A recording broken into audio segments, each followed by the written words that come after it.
شاہ ولی اللہ صاحب لکھتے ہیں ہاتان المرتبتان لم تبحث الکتب الالہیۃ عنہما، آسمانی کتابوں نے ان دو درجوں کی بحث نہیں کی، آسمانی کتابوں نے ان دو درجوں کی بحث نہیں کی، یعنی بحث کر کے ثابت کیا جاتا کہ اللہ موجود ہے، اللہ، اس کی بحث کرنے کی ضرورت نہیں تھی۔ کیوں؟ مشرک بھی اس کے منکر نہیں تھے۔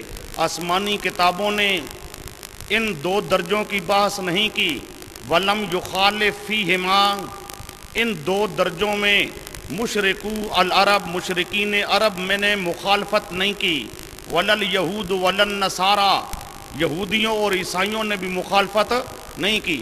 یہ دو درجے مشرکین عرب بھی مانتے تھے، یہودی اور عیسائی بھی مانتے تھے، چونکہ منکر نہیں تھے لہٰذا ان دو درجوں کے بحث کرنے کی ضرورت نہیں تھی۔ بل القرآن العظیم، بلکہ قرآن عظیم، ناص علی انہما من المقدمات المسلمۃ عندہم حجت اللہ البالغہ، صفحہ 119 جلد نمبر 1 یا صفحہ 59 جلد نمبر 1۔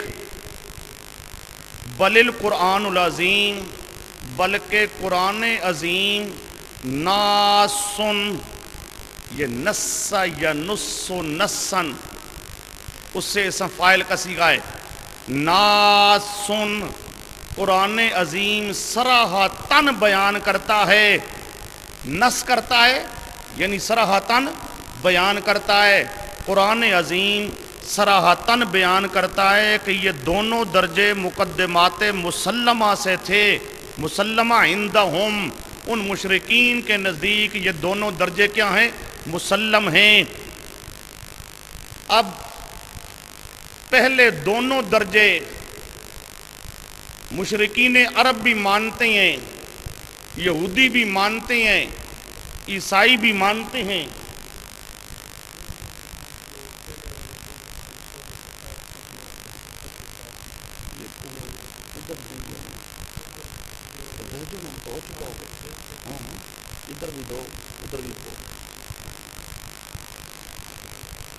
اب یہ پہلے دونوں درجے مشرکین مکہ بھی، یہودی بھی، نصارہ بھی، ان دونوں درجوں میں توحید کو مانتے تھے، دونوں درجوں میں توحید کے قائل تھے۔ اب اتنی بات تو آپ کے سامنے آ گئی۔ اسلامی عقیدہ بھی ان دو میں کہ واقعتاً ان دو میں اللہ کی توحید کو ماننا کیا ہے؟ ضروری ہے۔ وہ آپ کے پاس قرآن پاک کی شہادتیں آ چکی ہیں، دونوں درجوں کے لیے شہادتیں آ چکی، تیسری اور چوتھے کی بھی آ چکی ہیں لیکن وہ بات بعد میں کریں گے۔ پہلے دو درجے ان کی شہادتیں آپ کے سامنے آ چکی ہیں، قرآن پاک شہادت دیتا ہے ان دو درجوں میں توحید کو ماننا ضروری ہے۔ مشرکین مکہ بھی، یہودی بھی، نصرانی بھی ان دو درجوں میں توحید کو مانتے تھے، لیکن اب عقیدہ بریلویہ، اب دیکھتے ہیں ہم اپنے زمانے کے مشرک کو کہ جو ہمارے زمانے کا مشرک ہے یہ بھی ان دو درجوں میں توحید کو مانتا ہے یا نہیں، یعنی تیسرے اور چوتھے میں تو بات بعد میں آئے گی نا۔ جو پہلے دو درجے ہیں توحید کے، ایسے دو درجے کہ جن میں پہلے زمانے کا کوئی مشرک بھی ان میں توحید کا منکر نہیں تھا، پہلے دو درجوں کی توحید کا منکر کوئی مشرک بھی نہیں تھا، کوئی یہودی بھی نہیں تھا، کوئی عیسائی بھی نہیں تھا، پر ہمارے اپنے زمانے کے آج کے شرک کرنے والے، اب ان کے بارے میں دیکھتے ہیں وہ کیا کہتے ہیں، آیا پہلے درجے میں توحید کو مانتے ہیں یا نہیں مانتے؟ تو آئیے، یہ آپ کے پاس عنوان ہے عقیدہ بریلویہ۔